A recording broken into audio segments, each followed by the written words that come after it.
know Mofu. It's always good to have Mofu on your mind. You should take lessons from the notes that I take. Okay. We'll get there maybe one day. Yeah. Maybe when I become such a grand caster as you, Rainey, I will learn to take proper notes. All right, let's get into the game, okay? Disastrous PotWasher, starting out with some Burn Rune. And then we've got EmperorTime, who you've seen his decks already. Shadow and Dragon. And this is where I expect to see a lot of the people who are struggling with that 50%-ish win rate, kind of going back and forth with it. This is where I would kind of expect the majority of them to be finding it out. But I have a feeling that Bloodcraft probably got suplexed out of here. Yeah, unfortunately, it might have got... I have a feeling. This is the problem, okay? So, like, yes, maybe Bloodcraft has a high win percentage, but maybe the players that brought Bloodcraft, it's hard, you know, those two words, you know, had two decks that just couldn't compete, right? Yeah. So Bloodcraft did really well for them, but they didn't make it into top 8. Very sad to see, unfortunately. Yep. But just so you guys know, Bloodcraft is good. Pair it with other good decks. Keep it in your mind. Yeah, keep it in your mind. Definitely not something to look over. And I would encourage, you know, kind of taking a good look at all the decks that we see today. Not just Burn Rune, but also Daria Rune. Also take a look at Forestcraft, and just keep exploring these options. If you want to be a good, consistent player, take notes on every week as it happens. Keep yourself updated on the metagame, and know how to attack it in your own way. You don't have to play the best decks that everybody else is playing, because those best decks just means that's what they're comfortable with, that's what they're good with. What are you comfortable with? What do you identify in the metagame as something that you can be strong with? How do you break apart different turns? Like we saw Daria. How do you break apart Havencraft? You unload an entire board on turn 6, there's no Themis' Decree anymore. That's game over. It's concession on the spot. Yep. Find ways to do that. All right. PotWasher had the telescope, but opts to keep. He says he wants to save that for a better scenario. Yeah, he's going to need some card draw with his hand right here. Double Wizardess of Oz is kind of like double Daria. They're not as bad of friends. They're fine with each other. However, you need an early curve to be able to do stuff. All right. So Zombie, Andrialphus. And, you know, I don't really... I guess we were looking for PotWasher to draw into slightly more burn options here. Yep. Again, the Mage of Nightfall is a good tempo play here. The only problem with that is that means that Halo Golem won't be an option on turn 4. So this is kind of like this awkward state of which way do I go with this? Being on the play, I think that Mage of Nightfall is a little better. But it looks like he's going to opt for card draw first. Never a bad idea. It just means that there's not going to be a leftover sigil anymore. Yeah. And, wow, he has a pretty awkward turn 4 play now. Yep. There's not really a card he can draw to make it not awkward. He can draw a Piercing Rune to give him some extra damage, but it's not really going to present anything else to the board or do anything proactive that he wants to be doing. Andrialphus can't really fight up against a zombie, though, so... But, like I mentioned before, Andrialphus would have been able to stick around even now or after for like Evo for more damage. However, this is not the type of matchup where you need that in, right? You don't really need to go crazy with all the card draw against Burn Runecraft. You just need to be able to outlast their first initial push and then their follow-up with Master Mage Levi. However, this is getting pretty rough. Even with just an okay draw from PotWasher, PotWasher feels like he's in a great position just because of how much damage he's dealt already. Yeah, and now having to spend resources not on draw, not on getting the Catacomb down, but on just trying to control the board. That's right. However, the way PotWasher has been playing, he's been going all face. So it's left EmperorTime with as many resources as he's wanted to keep, and he does have Prince Catacomb to slam down right before the Master Mage Levi. Very important turn to get that Prince Catacomb online. And if this Andrialphus doesn't get destroyed here, that means Belenus is going to come back, and Belenus is a pretty good follower to come back. It's got good stats. Will deal damage to Master Mage Levi if it is played on turn 6 to answer the board as much as it can. Yeah, I think... This is an interesting turn because if you play this, your only real play is a Halo Golem. Oh, wow. And then you don't have the Levi. Wow. Oh, okay. He's like, you know what? Forget going to board. I don't have the hand for it. It's all face. That means Master Mage Levi is not going to be able to do anything that you'd want it to do in this matchup, which is clear the board. It's just going to go face. Interesting play here. Yeah. As a matter of fact, I think this is the way the Burncraft Rune players that we've been watching have been playing all day. They haven't been getting good early curves. They've just been throwing everything they possibly can at their opponent and just hoping it's good enough. Yeah. Is that really a deck that you want to be bringing to a big high-level tournament, though? You just got to think about these things. Like, is a deck that can be inconsistent in the early game and just you hope it gets there in the mid to late game? Is that kind of a deck that you want to piggyback through? Especially, like, you know, I always feel like it always takes a while for me to see the big payout that Burn Rune offers. It's not very often that we see a game where it's like, oh, Burn Rune won that comfortably. Right. You know? It's always living on the edge of those Wizardesses, and if Master Mage and the Sigils line up correctly. And but, of course, we have seen the games. You know, it is rare, but I see it all the time on ladder because I play Burn Rune a little bit.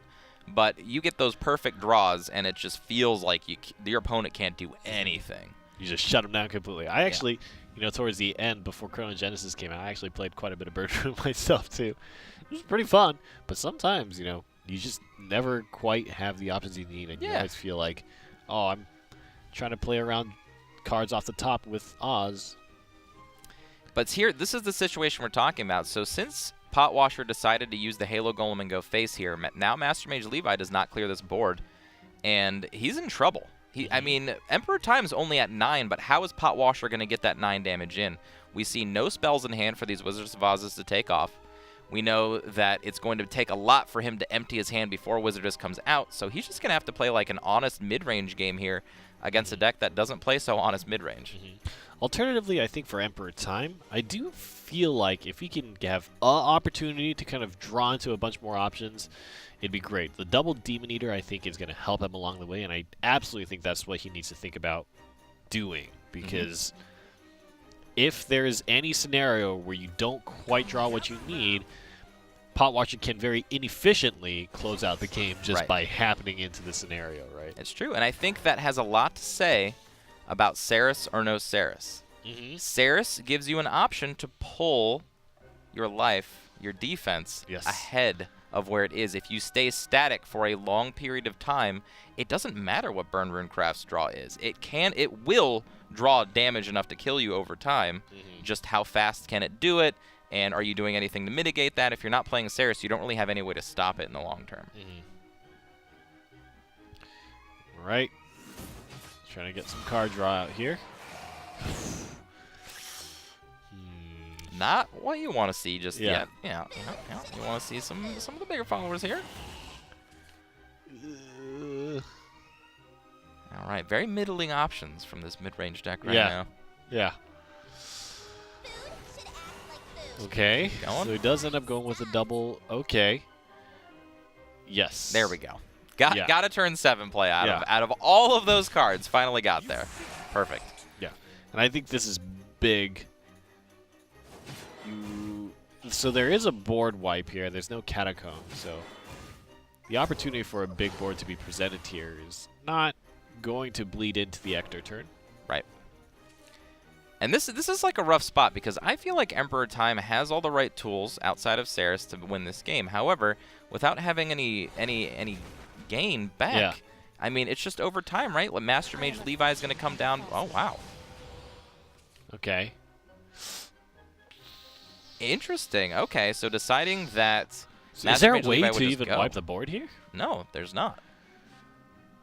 I guess he didn't want to just lose the Levi to the Lurching Corpse. Yeah, but I feel like it ends the game so much faster if you take that game plan. It doesn't really matter if the 4/4 lives, I feel like, in Master Mage Levi, because you know your opponent's going to have an answer. And if you don't clear the board here, you're just opening the window for things like Ektar and Thane to get so much value. Yeah. Well, you need to. So 1, 2, 3, 6. Okay, he's definitely not dead. He's at 17 health. Not dead, but this is a big, allows EmperorTime to close the door a lot faster than he otherwise would have been able to. And he has a Thane as well. I think Thane is the play here. Is what that a trade is. Oh, wow. Okay. Okay. He wants the double zombies, I guess. Yep. This also makes sense. Probably will not evolve for face here. Oh, boy. And now you have a bunch of cards in hand. And Master Mage Levi feels a lot harder to want to play here. You do get to wipe the board, but then it does empty the board again here. Oh, God. Oh, okay. Setting himself to possibly not lose. Oh! Oh. Okay. Yeah. Well, It won't be long has to now. do that.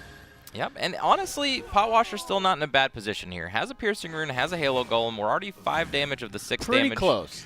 Pretty close. I think a Mutagenic Bolt could very well swing this in PotWasher's favor, especially if he can kind of use the Piercing Rune into the Mutagenic Bolt. Yes. Is going to be the big thing here. All right, let's see how PotWasher decides to do, or what he decides to do about this board. Oh, Oh wow. my God! Couldn't have drawn something better right there. I think this will close the game out over the course of 2 turns. I don't think EmperorTime can do anything about it. Oh man, that's a big hit. I guess without the sigil, that means the damage not Yeah, apparent not yet. Not yet. Not yet. But Wizardess the of Oz. Wizardess of Oz just.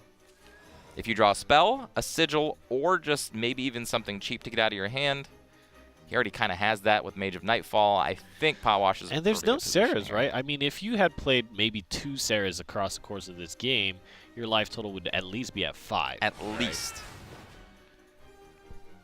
And not to mention those turns where he couldn't play like a Master Mage Levi or whatever. Yeah. It stays in play for more than 1 turn, and you're getting insane value out of it. Yeah. Man, and I mean this game is close, right? If there is a way to maintain board, then on the next turn, possibly with 10 shadows and only 1 point of health above the threshold, you know, EmperorTime could end up closing it out himself. That's right. This is a do or die draw for PotWasher here. It's, can I draw a damage? 1. If not, then EmperorTime can most likely close out the game with an Aisha with any other follower in play. What are you hiding inside? Oh gosh. Oh, I like the skeleton. I like the catacomb there. Yep. Ensures that something will stay around for the 1 damage. Oh boy. Oh, God. Oh my God. Are you kidding? There it is. What? PotWasher's like, just like man. testing. Mutagenic Bolt up the top. yeah. Hey, we talked about it, right? On the quote-unquote good scenarios, and to be fair, right, the statistics and the way the deck is built is that it's likely-ish to happen, but you are living a lot of scenarios, I feel like, in Burn Room where you're just, okay, now we got to draw. You know, Right. we just have to draw for that one little extra bit. That seems to be a common scenario for Burn Room. It does. I mean, it gets into this top deck scenario all the time. We've seen it almost every game we've watched it play so far is what is it going to draw into next? And so far, it's been middling, right? Like, sometimes it's getting there, sometimes it's not. So, PotWasher versus EmperorTime. PotWasher going to be 1 game up. And now, ooh, he's got Aldos. Do you have Aldos yet? stop it. No? Stop it. Oh, God. Okay. You know, I feel like everybody in the production line has Aldos, I know. and none of the talent has anything. I at least want, like, a Daria or something. Now I'll take a Daria, you know what I mean? But, like, Aldos is still what I want. I can't open them. He has a Cerberus! I open so many packs, Rainey, and people who have seen me do my pack openings on our Shadow Nexus streams know what my luck is, and they don't even feel bad for me. Nobody watches your videos because you actually don't ever get anything. I just don't get anything ever. They're like, well, watch EXO open 250 packs. It's like, why did we just sit down and watch him open literally nothing? Making Rainey choke with my bad luck now. Jeez. That's so funny because, oh man. Oh, important update, guys. Jay-Z didn't quite make it. Almost just got knocked out. Who do we know who got knocked out by? But that is actually a big thing. That's a big thing. Jay-Z, I mean, still making it very far in the tournament. And Of there course. are a lot of very, very good players here. But it is interesting to note, getting knocked out of the tournament in an earlier round. Not only that, but like we see Fantasy losing on a stream. We see Jay-Z getting knocked out of the tournament. These top class, world class players can still be beaten by you guys.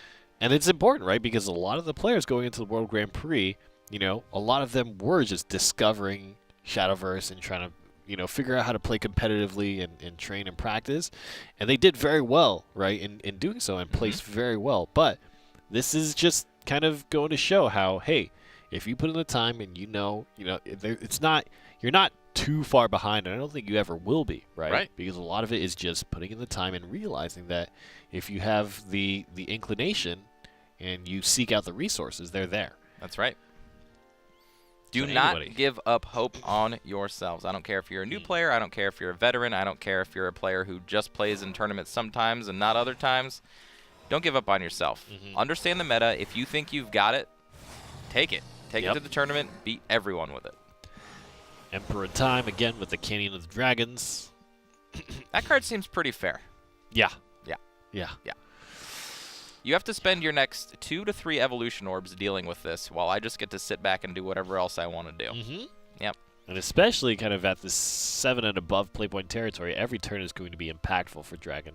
And typically that's when I think they have a lot of their swings, right? So having that on turn 7, I mean, of course that's on just the Hawk turn, but still you can feel pretty safe knowing that, okay, each turn after this I'm going to be able to handle whatever advantage they gain on board. Right. I'm now free to just play a Dragon Oracle and draw a card. I'm now free to just do whatever else I want to do, on top of making my opponent do something about this amulet that's in play for so long. You get 3 5/5s off of this. Polyphonic Roar, of course, got to stick around forever, and it did give you a Storm Follower, so it was an endgame thing. This is a value card. Yeah. Comes out on turn 7, 2 turns earlier, and just produces so much value. We've seen it. It's really good. Don't leave home with this if you're trying to play a Grinder Dragon deck. I think it's awesome. Even the combo, because technically you can just, like we said, play your ramp for a few turns and not have to worry about anything else while you're just dealing with the board with a Take a look at 5/5. this, right? Look at that turn that just happened. Was able to play a bunch of spells, and typically when there would be no tempo gained off of it, now you have a 5/5 on top of it, and the board state is reset. And now PotWasher has to think about, okay, what other elements of removal or evolution orbs do I have to spend to deal with this? That's right. EmperorTime looking pretty comfortable, too. He's been on camera this whole time. Yeah. Newer player to the scene, just looking super comfy the whole time. PotWasher in his natural state, just always thinking and being on top of his game. Always mulling things over. I like EmperorTime's camera angle because there's so many things. Like I want to get a closer up picture and just know what's going on back there. Yeah, what has he got on back there? I want to talk to EmperorTime. Yeah. Emperor, you know what? Hop in Discord afterwards. Give us a little chatty chat. Yeah. Tell us what's on that chalkboard. Yeah. Is it the names of your fallen victims? His assassination list. Man, Lurill's good. Every time I beat somebody in Shadowverse, name goes up on the bird there. Yeah. Yeah, and when he shows up to a live event or a tournament or something like that, he just has this huge list of names. And he, like, underlines it if he's playing against you, if he's already beaten you in the past. Like, yeah, we've done this dance before. I know, because I see your name right here. This seems like another turn like where Emperor of Time can either choose to draw cards with Draconic Fervor, can choose to extend this Canyon of Dragons play, and just kind of, sit there. He doesn't really have a lot of endgame options here, how to win the game yet, but he does have some value cards. I don't really see any reason to play anything else here. There's a Scyther, probably to... Okay, take something in for Alphas. Interesting. I would imagine you would take down the Lurching Corpse. Lurching Corpse, And I probably would have done it with the Breath of the Smell. Yeah, that's actually exactly what I was thinking, but we'll see. Maybe he's just really hoping that these Lurching Corpses can't do anything, but as we can see, Necroassassin and Demon Eater say otherwise. And unfortunately for Emperor Time, I guess it wouldn't have mattered anyway because the Lurching Corpse came back off of the Skull the Ring. Reanimate. Yeah. I can't wait for Reanimate to be a bigger thing. There are new cards in Chronogenesis that have the keyword Reanimate on it, but they're all kind of overcosted, and there's not really great things to pull back yet. A little clunky to employ them. A little clunky, but I think Reanimate in the future can be a big thing, right? I mean, we see it just in Skull Ring how good it can be. When we talk about bigger followers with a Reanimate keyword, I mean, we've seen what Unlimited Kawis can do in a game. Oh, man. Lyrill has been looking real great on PotWasher's end today. Yeah.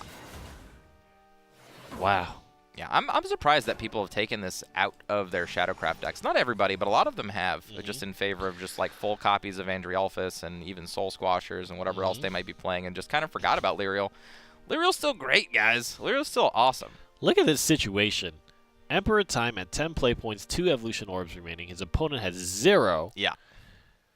And to be fair, not a lot of card draw on EmperorTime's end has happened. So he's definitely going to want to be looking for more solutions.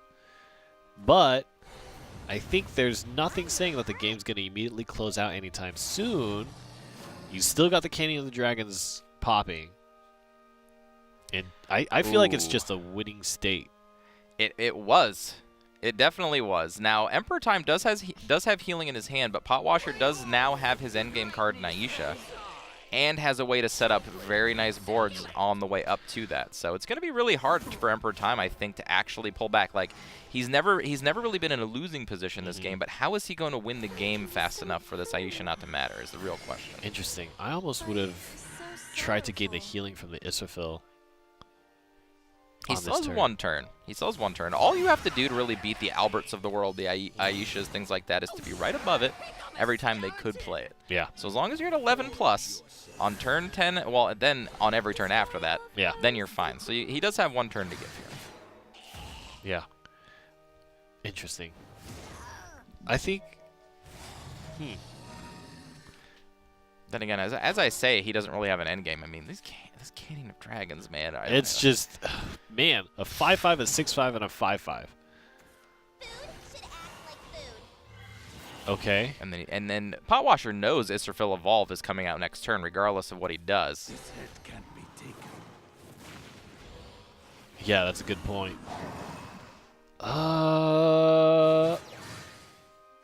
That's 5/5, 10, 2. All right. This is on EmperorTime to top deck 10, here. 12. So no matter which way you slice the bread, he's 1 damage off. Yeah. Ooh. Would now, you draw? So you can draw into a Oh, Scyther man. and go for it, but it looks like he's not doing that. This is a safer play. Yeah. Much safer play. This board is crazy. And there is not another Ektar in hand for PotWasher. Aisha cannot clear this board. Yeah. This is rough. And how are you going to get the White King? There's not a good way to do it anymore. That's it. PotWasher nearly made it happen, but EmperorTime says, no, play me another one first. That's right. Now we get to see the age-old battle, right? Shadowcraft versus Shadowcraft. Mm-hmm. And honestly, I want to assuage everyone's fear of being on the play or the draw anymore in Shadowverse, okay? We have seen players in this mirror matchup, specifically even today, winning on the draw. Mm-hmm. All of these decks, it hasn't really felt like we've even been talking about play or draw. Yeah. I want to kind of like harp on that because after rotation has happened, I feel like the game really got balanced. Like, as long as you're playing effects that can help you win on the draw, again, crazy why we don't see Saris in these Shadow decks, but it doesn't really matter that much anymore. It's about the consistency of card quality that you get and the plays that you're making very specifically on your turns. Like, we've seen these players play radically different, and radically different than you would expect them to play. So it's about knowing what to do. Yeah. And I've certainly, even with certain combo decks, I mean, we talked a little bit about things like Heavenly Aegis, you know, being able to use the Aegis much earlier or use it through the Ether much earlier, you know, and a little bit about Forestcraft and kind of racing up to those points. When we're talking about combo endgames, then yes, play order can matter just because you get that one turn ahead of your opponent. Yeah. But I'm talking about when you're just talking about regular games that don't have like these crazy combo kills that go off on a specific turn, which the game is going away from. Yeah. I think it matters a lot less than we give it credit. But even then, right, even on those combo oriented decks, right, there's still things that you can play around and options that you can have that make it not quite so easy to guarantee that they're at that immediate kind of zone of danger. That's right. Right when you hit that play point. I've just got to say one thing, guys. Wards. I mean, play more of them. I don't know why we see so little of them in decks. Like, Saris isn't necessarily a ward, but it's healing and wards, as we can see in a lot of matchups. Anything just do that one oriented. thing. Yeah, just that one turn, right? Like, you know your opponent can win this turn if they have this card. Play a ward. Now they can't. Now you can execute some other type of game plan around it. Just give yourself these options. I mean, it's why Thane's so good, right? Because you get the ward afterwards. It's not just because of the front side. It's interesting, on EmperorTime side, he's able to put down the Skull Ring. And incidentally, look at that new Portalcraft map. Trippy. This is the coolest map I think we've seen, period. Oh, the Evolved Goblin.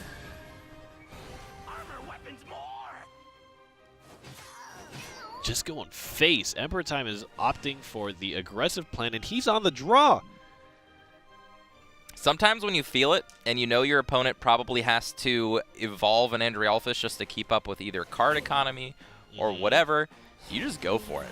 And I like it, especially when you know your Skull Ring's popping, you have more followers guaranteed coming out than your opponent, you have the Prince Catacomb, your opponent doesn't. And again, on the draw, being the aggressive player, being the one that looks like he's in an advantageous state. Is going to be able to clear out the skeleton, leaving the Prince Catacomb behind. The reanimate brings back. Bump, bump, bump. This is what happens when you don't actually get a 2-drop. Oh. But that's okay. Yeah. I'm pretty sure EmperorTime will live. Getting a 1-1, better than nothing. Yep, able to put down his Lurching Corpse. And I guess, you know, if you did it once, that probably means you should just keep doing it. Yeah. Right? Most of the time, it's always the right answer. If you've committed to evolving for face once, it feels really bad if you're not doing it again. You just do it. That's your game plan. Yeah. And I love the Lurching Corpse play here over the Andrialphus, specifically because of Odile. Yeah. We know Odile is one of the biggest counterpoint that you can do in this mid-range Shadowcraft mirror. If you can do anything to prevent that, I mean, Lurching Corpse is such a pivotal card, right? It stops Master Mage Levi, Odile, Bahamut, like on very specific turns. Israfil with the Saaquo combo, like it's just such a good tool to not throw away early these days. It's a very strong interaction to have on kind of reaction to your opponent's play. This will trigger. Right. That's essentially what Lurching Corpse and Tribunal provides in that sense, at least with Bahamut. And honestly, it's what really separates a player who gets top 8 in these events and players who miss out. And it's very specific plays like, when do I play that Lurching Corpse? What turn does it get the most value? Things like that. Very small things add up to very great rewards in these games. Mm-hmm. Very important here for PotWasher. He's on a very big turn, so he's trying to think through his options as best he can. I think that Lyriel is going to play a pretty important part here. I think Lyriel plus Zombie Party is pretty good. I think that Lyriel plus Necro Assassin can be okay. Looks like he's just going to opt for the Prince here. Spend the Evolve, which means that really only a card is going to fall.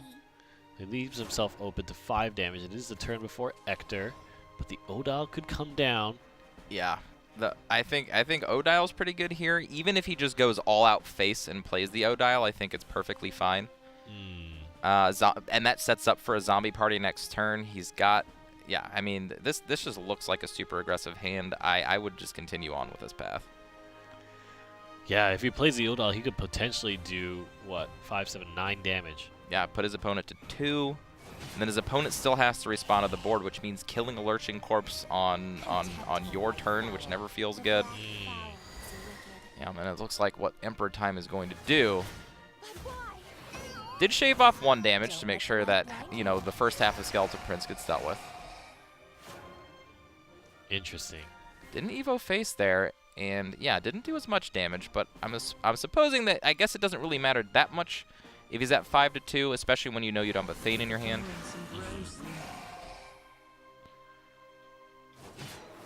Okay. He's able to just leave Lurching Corpse up here. Wow, I feel like this would be over if he had evolved Lurching Corpse, right? Maybe. I mean, the plays could have been wildly different. A little different, yeah. Yeah. But this doesn't stop him from doing... Like, I still feel like the Evolved Lurching Corpse was the best play. I mean, it was the same game plan he's been going for the whole time. He doesn't really have a hand to go super late. Yeah. But now, I mean, he's still in a good position. He's got Zombie Party to answer the opponent's Zombie Party here. He can still push face. I would still evolve for face here. Again, that means any threat is live for lethal here. Yep. I think it's super important to consider that, right? Like 3 damage leaves it at 2. Wow. Okay. Doesn't even evolve defensively here. Interesting. Huh. I think with over the course of the last 2 turns, had he evolved that Lurchin Corpse, I think he would be in a much easier position to win. He's still in a good position to win this game, though. So opting to avoid the Thane plays at all. Yep, Thane is not good enough because it will not clear board here. Just trying to remove as much as he can. And now, being at 4 HP, you know, 4 defense. Do you want to remove the corpse? Like, how do you... I just don't know how you... If you're Emperor Time, you finish this game fast enough now for PotWasher not to be able to come back. There's... I mean, you do have Aisha. This is 2 turns away. But if PotWasher can find some way to knock down a Thane and put up a White King here, I think it's going to be very hard for Emperor Time to actually finish this game off. Yeah. We'll see. Catacomb is always very dangerous. That last word effect is the best way to kind of come out the other end with a follower on board. But yeah, never mind. There's no way to deal with it, and PotWasher is going to get knocked out. PotWasher out of the tournament. Remember, this is the lower end of the bracket. Emperor Time going to be pretty happy about his win there. And continue.